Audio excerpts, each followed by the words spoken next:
Patna VIP party supremo से बिहार सरकार के पूर्व मंत्री श्री मुकेश सैनी पटना के गांधी मैदान स्थित होटल मौर्या में प्रेस कॉन्फ्रेंस किया और उन्होंने कहा कि आगामी 25 जुलाई को वीरांगना फूलन देवी जी का शहादत दिवस मनाया जाएगा। उसी दिन 25 जुलाई को निषाद आरक्षण संकल्प यात्रा निकाली जाएगी। श्री सैनी ने कहा कि बिहार, उत्तर प्रदेश, झारखंड के लगभग 80 जिलों में 100 दिन का बस यात्रा निकाली जाएगी। वीआईपी के एक एक कार्यकर्ता लोग एक एक घर जाएंगे और निषाद समाज कल्याण के लिए संकल्प दिलाएंगे।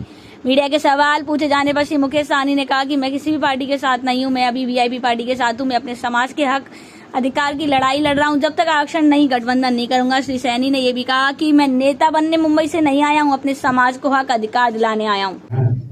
खास करके गरीब, पिछड़ा, ऐसे समाज को, जिस समाज को लोग नोटिस नहीं लेना चाहते हैं, उसके बारे में सोचते नहीं है, ऐसे समाज को, आवाज को घर घर, गांव गांव लोगों तक पहुंचाने के काम आप हमेशा करते आए हैं। इसके लिए विशेष धन्यवाद देता हूं आपको।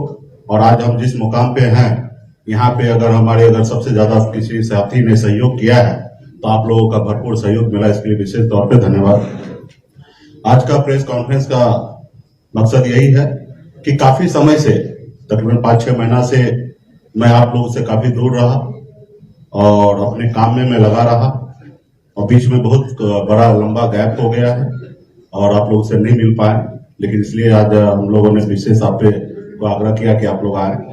कार्यक्रम जो भी है कि 25 तारीख, परसों 25 जुलाई को पटना में कृष्ण मेमोरियल हॉल में वीरांगना फूलन देवी जी का शहादत दिवस हम लोग मनाएंगे।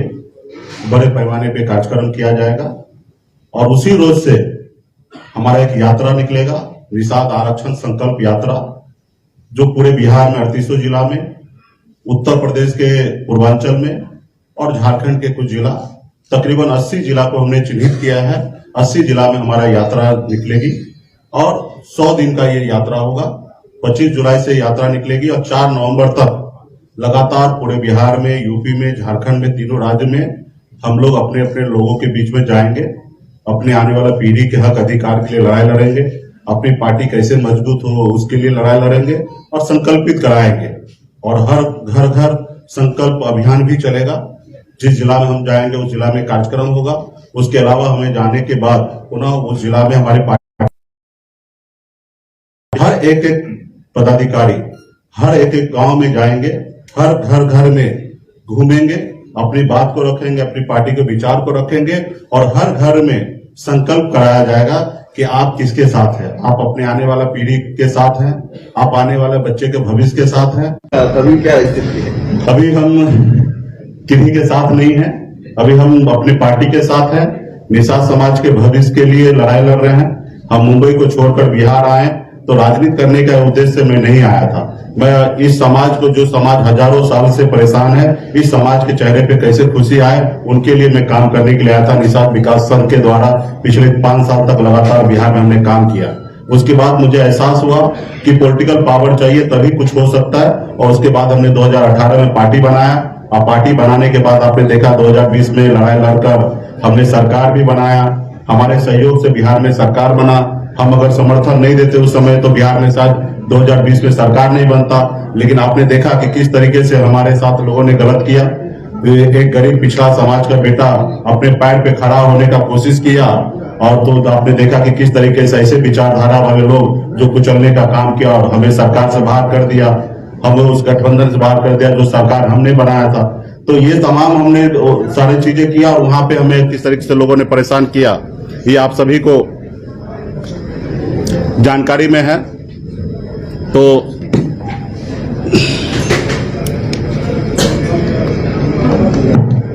आप सभी को जानकारी में है। तो अभी हम किन्हीं के साथ नहीं है, हम वीआईपी पार्टी के साथ है। निषाद समाज को आरक्षण के लिए लड़ाई लड़ रहे हैं और आरक्षण जो दे देंगे हम कोशिश करेंगे कि उनके साथ रहने का, और आरक्षण देंगे तो जो बोलेंगे वो हम मानने के लिए तैयार होंगे। आरक्षण नहीं देंगे तो गठबंधन बिल्कुल ही नहीं होगा। आगे का रणनीति फिर हम 4 नवंबर के बाद पार्टी का स्थापना दिवस मना के फिर आने वाले समय में निर्णय लेंगे कि राजनीति और किस तरीके से हमें आगे बढ़ना है। गठबंधन और एनडीए आपको भाव नहीं दे रही है क्या? ये तो देखिए, हम किसी के भाव लेने के लिए नहीं आए हैं और हम अपना काम करने के लिए आए हैं। और निषाद समाज का फिक्र अगर किसी को होगा तो भाव देगा। अगर निषाद समाज का फिक्र अगर कोई नहीं करते हैं तो क्यों भाव देंगे? उनको लगेगा कि निषाद समाज का वोट यूं ही मिल रहा है तो क्यों भाव देंगे? उनको लगेगा कि निषाद समाज वोट अभी हमको नहीं मिलेगा, क्योंकि देश में बाबा साहब भीमराव अंबेडकर हमें वो ताकत दिया है कि हमारे वोट से ना देश का प्रधानमंत्री बनता है। तो हम अगर प्रधानमंत्री बनाने में योगदान है तो निश्चित तौर पे हमें भाव देंगे, अगर हम नहीं है तो हमको क्यों देगा। तो रहा कि हम भाव कोई दे या ना दे, उनके लिए हम नहीं आए हैं, हम अपना काम करने के लिए आए, संघर्ष करने के लिए आए। ये आजाद भारत में हमारे पूर्वज ने, हजारों लाखों हमारे पूर्वज ने शहीद हुआ, देश को आजादी दिलाया। लेकिन आज आजाद भारत में देश एक है, संविधान एक है, देश के प्रधानमंत्री एक है, लेकिन हमारे साथ भेदभाव हो रहा है। हमारे बंगाल के निषाद भाई को आरक्षण मिल रहा है, लेकिन बिहार को नहीं मिल रहा है। तो हमारी लड़ाई है, जब देश एक है, प्रधानमंत्री जी एक है, तो हमारे साथ भेदभाव क्यों हो रहा है। तो इसके लिए हम लड़ाई लड़ने के लिए आए हैं और लड़ाई लड़ते रहेंगे, आखिरी सांस तक लड़ाई लड़ेंगे।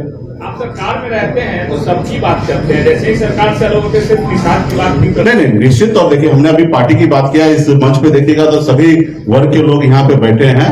रहा कि हमारे एक सभी पार्टी का अपना बेस है, अपने काम करने का तरीका है। तो हमने डे 1 से निषाद समाज का आरक्षण के लिए लड़ाई लड़ रहे हैं। अभी आपको हमने बोला ना पार्टी के लिए, पार्टी में सभी दल हैं। जब चुनाव होता तो आपने देखा कि सभी जाति धर्म के लोगों को हम लोगों ने जगह दिया, लेकिन पार्टी का कैडर वोट निषाद है और हम निषाद की बात हर मन से करते आ रहे हैं। किसी को अच्छा लगे या बुरा लगे उससे मुझे परवाह नहीं है। निषाद समाज के लिए हर मन से हम बात करते हैं और आगे भी करते रहेंगे। सरकार में रहे या ना रहे तो हम हमेशा बात करते रहा कि हम ये वो व्यक्ति हैं, वो विचारधारा हमारे पास है कि मैं चाहता हूं कि हर जाति धर्म में जो गरीब है उसको कल्याण होना चाहिए, सरकार को बेहतर से बेहतर उसको व्यवस्था करना चाहिए। ये विचारधारा वाला व्यक्ति हम। सरकार ने चलाई जी, उस पर आपने कोई काम नहीं किया, मछुआरे पर जितने है योजना। देखिए, जितना समय हमको मिला उस समय में जितना हो सकता था मैंने काम किया, और काम करने से आपको भी पता है कि किसने रोका, किसने हमारी पार्टी को तोड़ा, हमारे विधायक को खरीदा। तो गुनेगार तो वो है। अब रहा कि हमको जितना मौका मिला हमने काम किया, मुझे पता है कि मैंने काम किया। निश्चित तौर पे बहुत काम करना बाकी है और बहुत काम बचा हुआ है, और आने वाला समय में ये काम भी हम ही करेंगे। हमें भी पता है कि ये काम हम ही को करना पड़ेगा, और आने वाला समय में वो भी रास्ता ढूंढ लेंगे, उस जगह पे पहुंचेंगे और वो काम करेंगे। मुकेश जी, पुराने साथी जितने भी आपके दल से टूट कर गए, क्या फिर उनको 2024 तक साथ लाइएगा? देखिए, जो अच्छे लोग हैं, और मुझे लगता है कि कोई भी ऐसे एक व्यक्ति भी अच्छे लोग जो है वो हमारे पार्टी को छोड़ के नहीं गए। हाँ, निश्चित तौर पे जिनका जल्दी विधायक बनना है, जिनको सांसद बनने का इच्छा है, ऐसे लोगों का मनमुटाव होता है और वो दूसरे रास्ता ढूंढते हैं। तो मैं उनको शुभकामना देता हूं कि ऐसे लोगों को जो दूसरा रास्ता ढूंढते हैं, मैं शुभकामना देता हूं कि उनको जल्दी वहां पे मंजिल मिल जाए, वो विधायक सांसद बन जाए। हम लोग सांसद विधायक बनने के लिए नहीं आए। अभी भी पार्टी के अंदर में जितने भी साथी हैं वो संघर्ष करने वाले लोग हैं, उनसे अभी भी मैं आग्रह करूंगा कि आपको अगर भविष्य में अपने लोगों के लिए लड़ाई लड़ना है तो ही मेरे साथ आइए। विधायक और सांसद बनने का उद्देश्य अगर है आपके मन में तो आप कल नहीं आज ही चले जाइए, क्योंकि कल आप निश्चित चले जाइएगा जब हम अगर हम कामयाब नहीं होंगे तो आप हमें छोड़ के जाइएगा। तो अगर आज साथ हैं तो काम कीजिए ताकि हम भी कामयाब हो, आगे आपको भी लाभ मिलेगा। अगर विधायक सांसद बनने के लिए आ रहे हैं तो कल जाना है तो आज ही आप चले जाइए। ऐसे में हर बात व्यक्ति से देखिए, हम अपना काम कर रहे हैं। पहले तो सामने वाले को जिनको बुलाना है उनसे बात कीजिए आप लोग। अभी हमने देखा कि न्योता नहीं मिला, न्योता मिला। अरे न्योता तो दोस्त को दिया जाता है, दुश्मन को थोड़े दिया जाता है। और ना वो हमको दोस्त मानते हैं ना हम उनको दोस्त मानते हैं। ठीक है, तो रहा कि जिनको वो दोस्त मानते हैं उनको बुलाएंगे, रहा कि दुश्मन को क्यों बुलाएंगे। तो या हम अपने दोस्त उनको नहीं मानते हैं तो जिनको बुलाना पहले उनसे बुलाइए, बोलिए, पूछिए ना कि वो बुलाएंगे कि नहीं बुलाएंगे। अलग अलग समय में कभी आप अमित शाह से नजदीक रहे, कभी नीतीश कुमार के प्रिय रहे, कभी तेजस्वी यादव के भी नजदीक रहे। आपको क्या लगता है पॉलिटिकली आपसे? नहीं, देखिए, पर्सनली संबंध हमारा पहले भी था और आज भी है, किसी से खराब नहीं है। रहा कि हमारी पॉलिटिकल पार्टी है, हमारी अपनी विचारधारा है और हम अपने विचारधारा के लिए जीते हैं, अपने विचारधारा के लिए काम कर रहे हैं। हमारे पर्सनल संबंध किसी से खराब नहीं है, कल भी नहीं था और आज भी नहीं है, और भविष्य में भी हम कोशिश करेंगे पर्सनल संबंध किसी से खराब ना करें। सीधा सवाल है, महागठबंधन और एनडीए से ऑफर आता था, किसमें वो समय आएगा, देखा जाएगा। अभी तो जो 25 पहले ये देखिए ना कि बिहार में 38 जिला में, उत्तर प्रदेश के पूर्वांचल, झारखंड में 80 जिला का दौरा भी करेंगे। 4 नवंबर को समापन करेंगे। उसके बाद फिर समय आएगा। अभी चुनाव जो है 2024 में है, बहुत दूर है। तो इसलिए अभी हम लोग अपने पार्टी को अभी कल परसों से हम लोग मैदान में उतरेंगे, और परसों जो आपको एक कार्यक्रम जो कृष्ण मंदिर हॉल में है वो ट्रेंडिंग वाला कार्यक्रम दिखेगा। पूरा देश लेवल पे ट्रेंड किया जाएगा। ऐसा कार्यक्रम आपको परसों का कार्यक्रम आपको वीरांगना फूलन देवी जी का शहादत दिवस मनाया जाएगा और उसमें से यात्रा हमारा निकलेगा और आपको कार्यक्रम देखेगा। बहुत बहुत धन्यवाद आप सभी को। सरकार में रहते हैं आप सभी को बहुत बहुत धन्यवाद, बहुत बहुत धन्यवाद। बीजेपी से आपकी बातचीत चल रही है। चलिए हो गया।